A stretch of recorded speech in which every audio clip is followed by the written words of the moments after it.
Saya membaca kisah seorang bapak, sekarang usianya sudah 60-an. Pak Suyatno ini, saudara, punya 4 orang anak. Tetapi sekian puluh tahun yang lampau, ketika dia melahirkan, istrinya melahirkan anaknya yang keempat, dia mengalami kelumpuhan. Bahkan 2 tahun kemudian bukan cuma kakinya yang lumpuh, seluruh badannya lumpuh, bahkan dia tidak bisa ngomong. Dia hanya bisa mengerdipkan mata, tanda mengerti. Dan apa yang dilakukan oleh suaminya? Dia memandikan istrinya setiap hari, membuang kotorannya, menyuapi istrinya, dan kemudian menggotong dari kasur ke ruangan tamu untuk nonton televisi, sementara dia harus pergi bekerja. Karena dia punya tanggung jawab pekerjaan tentunya. Dan untungnya tempat kerjanya tidak terlalu jauh dari rumah, jadi dia tidak pernah makan siang di kantor, dia selalu pulang ke rumah. Karena dia punya tugas untuk menyuapi istrinya makan siang.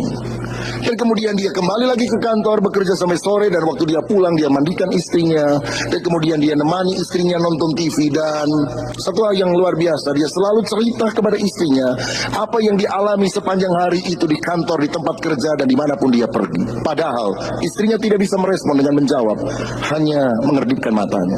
Dan itu sudah dilakoni puluhan tahun sudah, karena penyakitnya tidak pernah sembuh. Dia pernah diwawancara dalam acara Kick Andy beberapa waktu yang lampau. Dan anaknya 4 orang sudah menikah semua.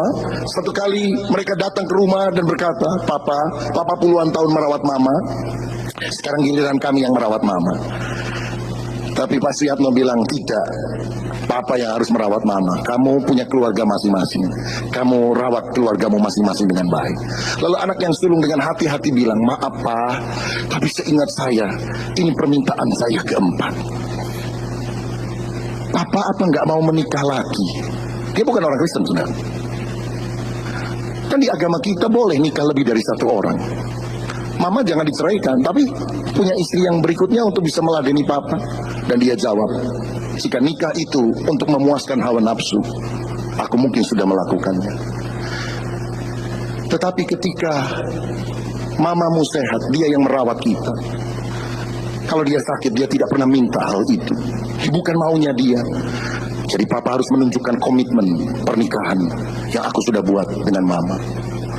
Dan dia berkata dalam acara Kick Andy, kalau ada di antara kita yang berkata, saya cinta, tapi engkau tidak mau mengorbankan waktumu, tenagamu, pikiranmu, kasihmu, perhatianmu kepada orang yang kau cintai, engkau sedang omong kosong.